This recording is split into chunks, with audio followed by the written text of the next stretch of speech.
Right, so following last night's retaliatory strike on Israel by Iran, the long expected response for Israeli atrocities committed in not just Iran, of course, but Gaza and Lebanon as well, where an estimated 180 rockets have been fired into Israel by Iran. And the Western media, as we have come to expect, have been full of the usual narratives, basically implying Iran bad, Israel good.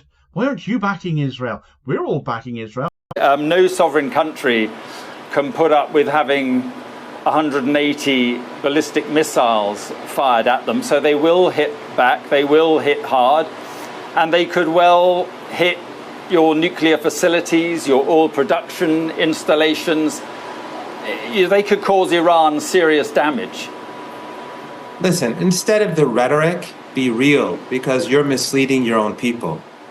Iran has countless underground missile sites with hundreds of thousands of missiles across the country. They were made after the US invasion of Iraq and Afghanistan to deal with a potential war with the United States. So this puny regime, it is not a state, it is a colony. It is a racist, ethno-supremacist colony which the people call themselves the chosen people. Unlike you, we do not believe in chosen people. And the Palestinian people on that land who've been displaced and pushed into Gaza and who've been slaughtered regularly over 76 years, we will not stand for that. All people in the whole of Palestine must be equal. The Israeli regime, if they strike Iran, we will hit them much harder next time. And they can pretend that they got away, but we hit them very hard last night. We hit their bases. And unlike the Israeli regime, which constantly carries out slaughter and genocide and is carrying out a Holocaust in Gaza, we struck their military targets because unlike you, we actually care about human rights, not you. All praises, honor, and glory unto Yahweh, Hashem, Yahweh, Hashem, Rachak, Kwadash. Double honors to the elders and the apostles of the great millstone, and salutations to all you sincere Akiam. And this is your brother Abawan back again with another video. Through the spirit and power of Yahweh, Hashem, Yahweh, Hashem, Rachak, Kwadash, all praises and glory is due. And from the introductory video, you already know what I'm going to talk about, which is basically the rising conflicts that's going on in the Middle East right now, which is, Bible prophecy. So this is another I told you so moment from the men of the Lord, right? Because what you have been hearing the men of the Lord saying for the past decades, you see it finally coming to pass. And really, this is more the words of the Most High Yahweh Ba'asham Yahushai Ba'asham Rakakwadash more than the words of the men of the Lord, the elders and the apostles of the great millstone on down, right? Because the things that are written in the scriptures, the Bible prophecies that are contained within the scriptures are coming to pass. And that's what is currently going on with all the conflicts and wars breaking out all over the earth, right? Between Russia and Ukraine, between the state of Israel and basically every other nation that is within the Middle East, the Levant currently, right? Because it looks like, man, Israel is beefing with everybody. But it's not just, this war, right? The wars that are going on all over the earth. It's all of Bible prophecy, you see, because these prophecies, they don't disappear, they don't just happen and then fade out, and then come back again, right? Or they don't just happen and then stop, right? But rather it's something that is consistently going on and it's just escalating and escalating in scale.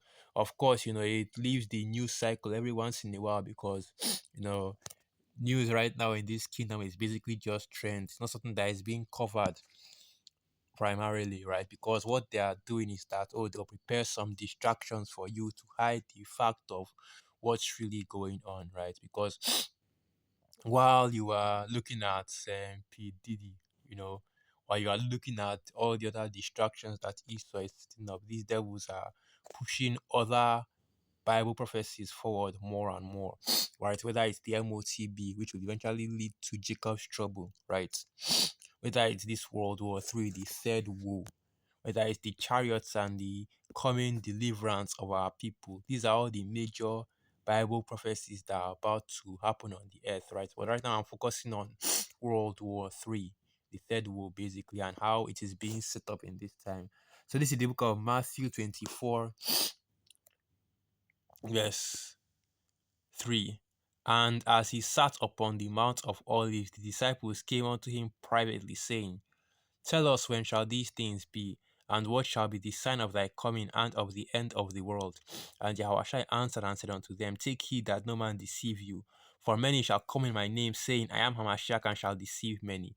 And of course, another part of Bible prophecy that I never mentioned at all. The false prophets, right? The false leaders, the false teachers, whether it's in Wakitaki plantation Christianity, whether it's in all these other, idol religions, or whether it's even in this truth here, because you have different men that are coming out, clicking different claims and making themselves out to be in the position of our Lord Yahushua, right? I think there was a guy that just came out recently talking about how he's Elijah the prophet come back, right?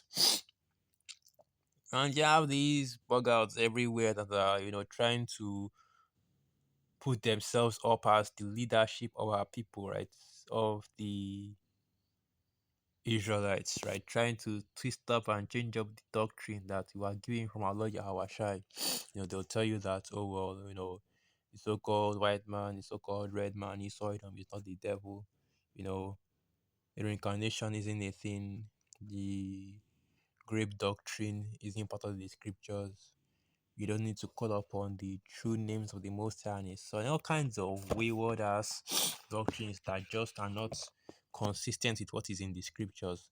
But anyway, let's continue reading on. Matthew 24, verse 6, and this is the main point right here. And ye shall hear of wars and rumors of wars. See that ye be not troubled, for all these things must come to pass, but the end is not yet, right? And it's not just rumors of wars, it's actual conflicts and actual wars, okay?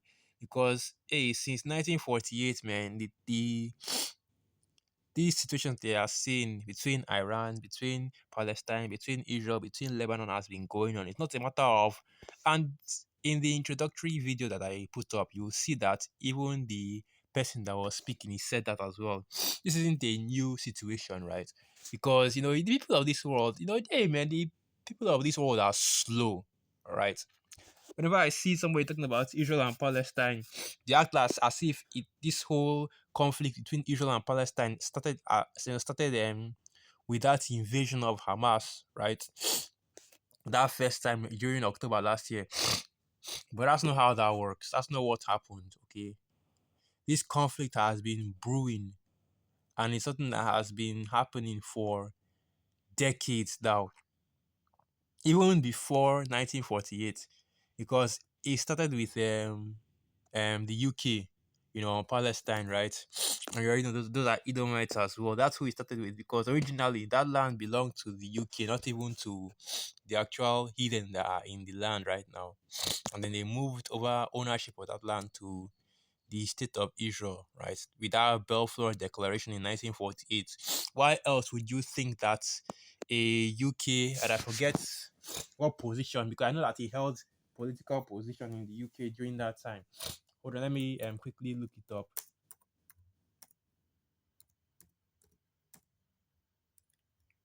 That is Balfour. Okay, he was the former Prime Minister of the UK. So that was his position. And he just gifted the land to those small hats and give them the quote unquote right. And okay, I don't think it was him, but basically he gifted that land to the small hats, and then the right of return was set up. And that's the reason why you see so many of these small hats living in the state of Israel currently, which of course that's even going out. So that is showing you once again that once, and that's another part of Bible prophecy, that once again is coming to pass, which is basically that an impostor, right? As it is written, a bastard shall dwell in Ashdod. Let's get that precept. And that's why you see that even right now, right, you have a lot of these heathen, not just the small hearts, but the Palestinians, the Iranians, the Lebanese, even they are running out of that. They are they are getting the hell out of that place, and not even they can't get out there fast enough. All the tickets are booked. There's a mass emigration from that region. So this is the book of Zechariah 9, verse 6, and it reads, "And a bastard shall dwell in Ashdod, and I will cut off the pride of the Philistines." Right, and the bastard, of course, who that refers to, right? The imposters, the mamzars, basically. And the term bastard isn't just an insult. If you actually know the original definition for the word bastard, it means somebody without a father. And that shows you what that is going into, because basically what it's saying is that they are not the true people because their nationality doesn't align with the Israelites. Okay, that's the so-called Negroes, Latinos, and Native American Indians. And though they claim to be of that bloodline, they are not, because the line doesn't go back to Abraham, Isaac, and Jacob through their fathers. So now let's get back to the book of Matthew, because all we're focusing on right now, these are Bible prophecies coming to pass. These things are being apparent more and more. And something that is also happening that isn't really talked about that much is the fact that the true heritage, the true nationality of these small hearts are really coming into question. So now let's continue reading. Right, so Matthew 24, verse 7, "For nation shall rise against nation, and kingdom against kingdom, and there shall be famines, and pestilences, and earthquakes in diverse places. All these are the beginning of sorrows." That's another part of Bible prophecy that I didn't even go in, that I didn't even think about, but it's also something that is escalating as well. Hurricane Heather, right? The current docking crisis that's going on in Babylon the Great, which will of course bring in more famine, more wants. Okay, basically more wants, right? And before I even started this video, I was just looking online, just scrolling around, seeing what's going on, right? And I was seeing news about how you're having currently a mass buying, right?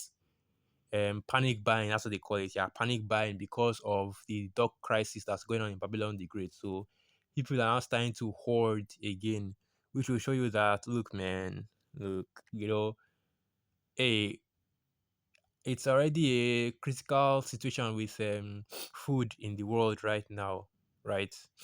And that is even not just food, but resources, basically food and other um other, I want to say, products. But it's going to become even more worse in these last days. And this is just the beginning of the whole situation. Let's not forget that Matthew 24, verse 8, all these are the beginning of sorrow. This is just the beginning of this situation, because, the whole situation, because, hey, man, that's the one thing that I've been meditating on. I've been thinking that you might see what's going on the earth right now and be tempted to think, well, it can't get any worse than this is as bad as it could possibly get. That's when you realize that you're not you're not imaginative enough, right? You're not open-minded enough. It can always get worse. Okay, that's the big thing that a lot of these people that you see out here, that, oh, the people of this kingdom will say, oh, they are prophets, they could see the future, they could tell what happened, all the things that they said is relevant even to this day. They're not imaginative enough because they don't realize that things can get worse, it can escalate, it can continue to it's funny how it works. The things are escalating, but the things are also regressing as well. They are getting worse at a greater and greater and greater scale. And that, once again, is indicative of the times that we're in, the times of the end, right? But the big thing that's going on right now, the thing that's filling up the news outlets, right, is basically the shots that Iran sent to the state of Israel. And you already know what that will lead to eventually, right? What am I saying? It's already full blown conflict. Not full blown conflict, but rather what that will lead to is. So let me go into it. So this is the book of Joel 3, verse 1. Also, let me go to the bottom. Let me go to the main point. Joel 3, verse 9. Proclaim ye this among the Gentiles. Prepare war. Wake up the mighty men. Let all the men of war draw near. Let them come up. And since the beginning of this year, man, yeah, starting from the apostles on down, brothers have been saying this, that look, it's about to be time for war, right? It's about to be time for, these nations are preparing for war. Everybody is looking at the situation that is happening on the world right in the world right now, basically the geopolitical situation, right, the economic situation and everything else, and you realize that this is about to be time for war. All your major pundits and your scholars and your analysts and so on and so forth have been telling you that the World War III is inevitable. The tensions have gone up too high. Too many things have happened already. Too many things have transpired. There's no going back. And it's the same with Bible prophecy. There is no going back, right? Because people will tell you that, oh, well, the reason why you have these wars going out, right? The reason why you have these wars happening is because, well, Israel did this to Iran, or Iran did this to Israel, and so on and so forth. But when you break it down spiritually, the men of the Lord will tell you exactly why these wars are happening. Joel 3, verse 1. For behold, in those days and in that time, when I shall bring again the captivity of Judah and Jerusalem, I will also gather all nations. I will bring them down into the valley of Jehoshaphat, and will plead with them there for my people and for my heritage Israel, whom they have scattered among the nations and parted my land. Right. And the reason why all this, you see all this happening, all this, and I see all this, I mean all the prophecies, all the judgments coming to pass from the Most High Yahweh Shem Yahushai. Aside from, of course, the judgment that is being sent forth to the nations, right, for what they have done against the Most High Yahweh Shem Yahushai, but even and also against the Israelites, that's your so-called Negroes, Latinos, and Native American Indians. Joel 3, verse 3. And they have cast lots for my people, and have given a boy for a harlot, and sold a girl for wine that they might drink. Right? Because when you talk about the transatlantic slave trade, when we talk about slavery, you see them might come out and say, "Oh, slavery was a long time ago. Why can't you forget about that? That what happened during that time? Why is it that you guys are still thinking about that? You guys are playing the victim." Well, this shows you that even the Most High, Yahweh Sham Yahushai, has not forgotten the captivity of our people, and is still planning to pay that back, right? To recompense that back. How does that precept go? What have thou to do with me? I've forgotten how that precept go, but I think it's against Esau Edom, right?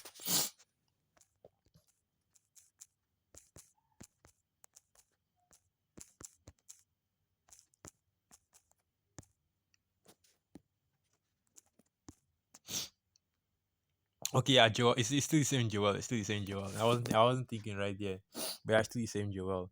So yeah, Joel 3, verse 4.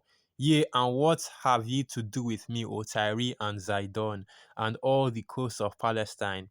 And this Tyre and Zidon, if I think that's the book of Ezekiel 28, right? It's actually a metaphor for Esau Edom. Because if you go into the book of Ezekiel 28, it also goes into Tyre and Zidon, which is basically, it was a major coast city at the time. So let me get that precept. So, yeah, this is right here. Ezekiel 28, verse 1.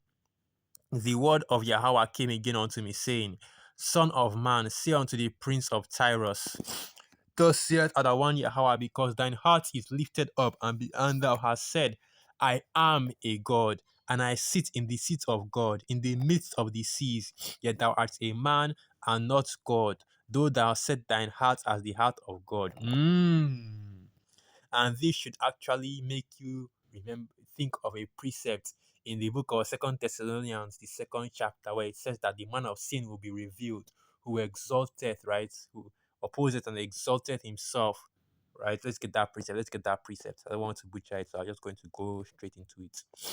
2 Thessalonians 2, verse 1. Now I beseech you, brethren, by the coming of our Lord Yahushua HaMashiach, and by our gathering together unto him, that ye be not soon shaken in mind, or be troubled, neither by spirit, nor by word, nor by letter, as from us, as the day of Hamashiach is at hand.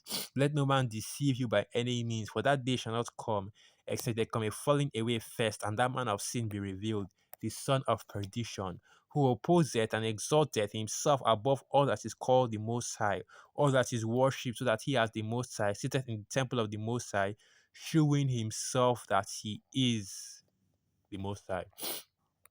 And that shows you right there, man. Now look, you know, this is actually talking about, let's go back to that, the Ezekiel 28. This is talking about Esau Edom, the so-called red man, because he is the man of sin.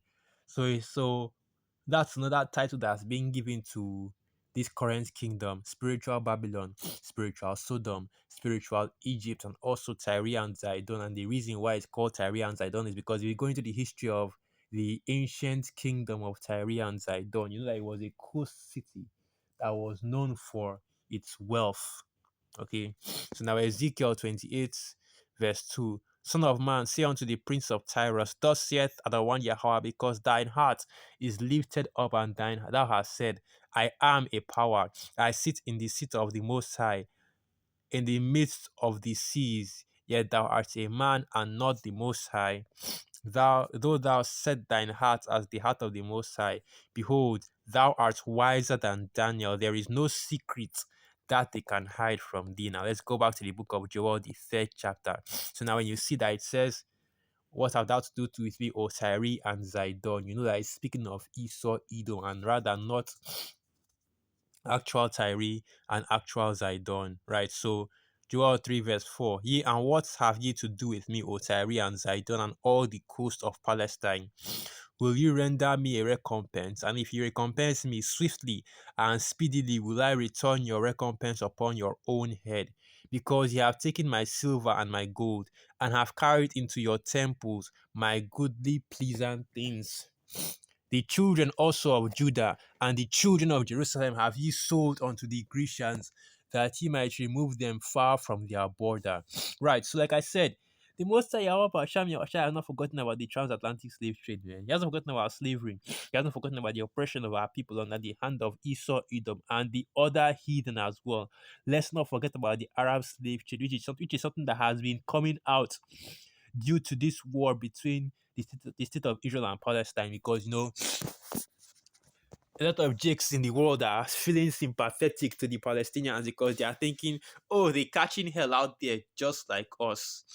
But then the history, right, now reminds them that, wait a minute, they are not catching hell like us, because they were also giving us hell back in the days of the transatlantic slave trade, you know, the Arab slave trade, and even currently to this day in Palestine.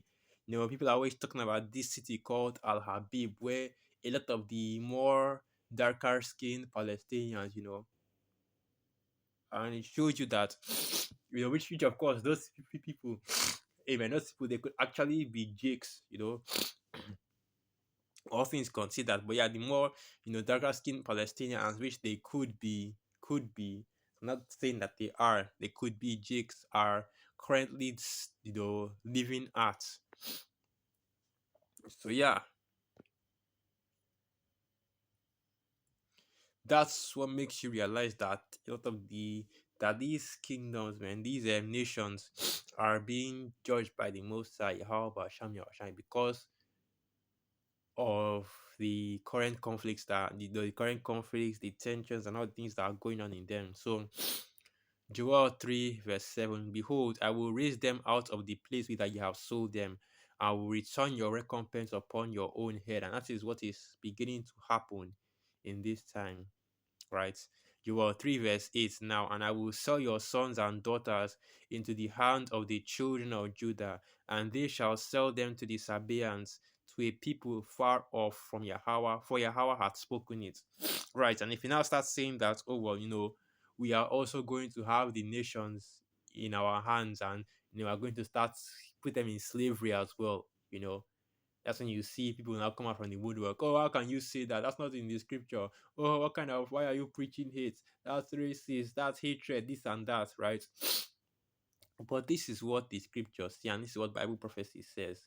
And you are seeing these things coming to pass, but you still question them. So now, Joel 3, verse 9, the main point once again, proclaiming this among the Gentiles, prepare war, wake up the mighty men, let all the men of war draw near, let them come up, beat your plowshares into swords and your pruning hooks into spears, that the weak say, I am strong. Right, so until Allah Yahweh returns and these prophecies be fulfilled, this is what the nations are going to be doing on the earth, while these prophecies are about to come to pass. Basically you're preparing for war. Because right now it's looking like, oh well, the nations will have to go up against each other, right? NATO and the EU and the state of Israel versus Russia, Iran, and China. Basically, that's the idea, right? Also Lebanon, because I believe that Lebanon is also in the BRICS nations. And let me just do a little bit of a confirmation Google, right?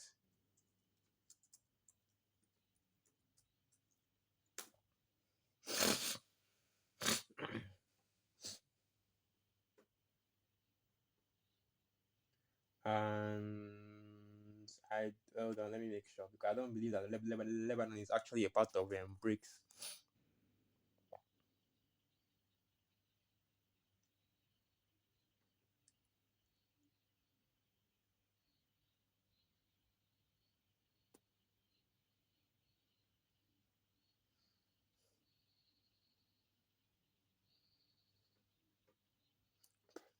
I'm not seeing anything here on I'm not seeing anything here on Lebanon's membership in BRICS. Now, wow. I'm not seeing anything here on Lebanon's membership in BRICS.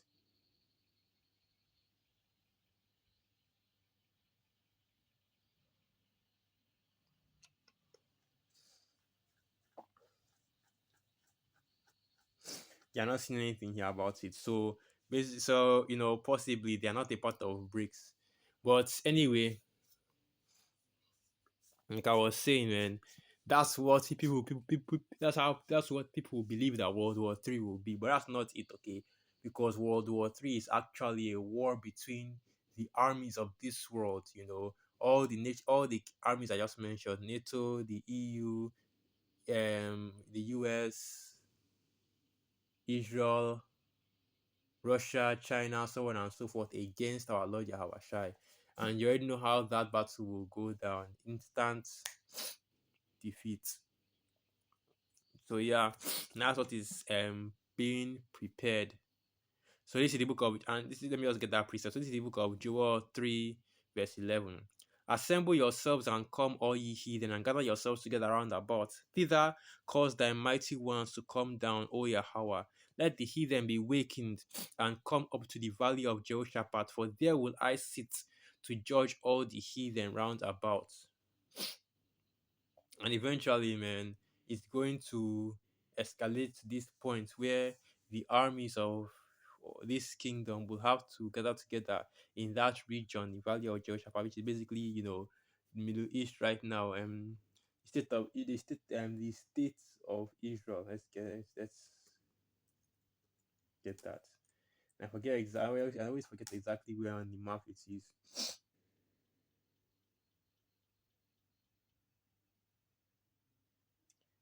And it's between hold on.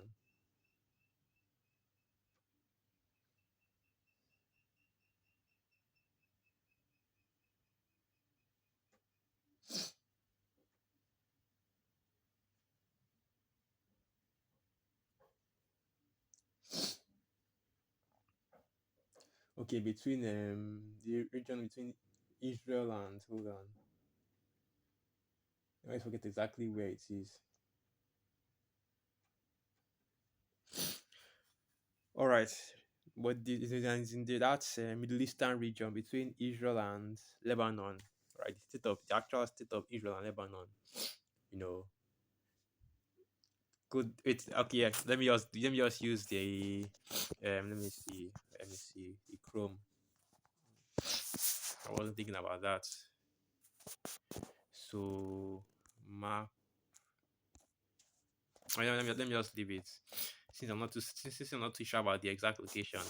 But yeah, I get the point, and all the nations are going to be gathered there, and that's where Basically the idea is that, you know, the judgment of the Most High Yahweh Shami Ashai is going to take place there, right? The war in heaven, and also the armies that are even on the ground troops as well, will also be destroyed in that same judgment. So, okay, the ground troops will also be destroyed in that same judgment. Revelation 12, verse 7. And there was war in heaven. Michael and his angels fought against the dragon, and the dragon fought and his angels, and prevailed not, neither was their place found any more in heaven. And the great dragon was cast out, that old serpent called the devil and Satan, which deceived the whole world. He was cast out into the earth, and his angels were cast out with him. And I heard a loud voice saying, Heaven, in heaven, now is come salvation and strength, and the kingdom of our power, and the kingdom of his Mashiach. For the accuser of our brethren is cast down, which accused them before our power day and night. Right, so with that, I'll end the video right there. Once again, all praises, honor, and glory unto Yahweh, Basham, Yahweh, Basham, Rakakwadash, Wa Abad Babal, Shalom.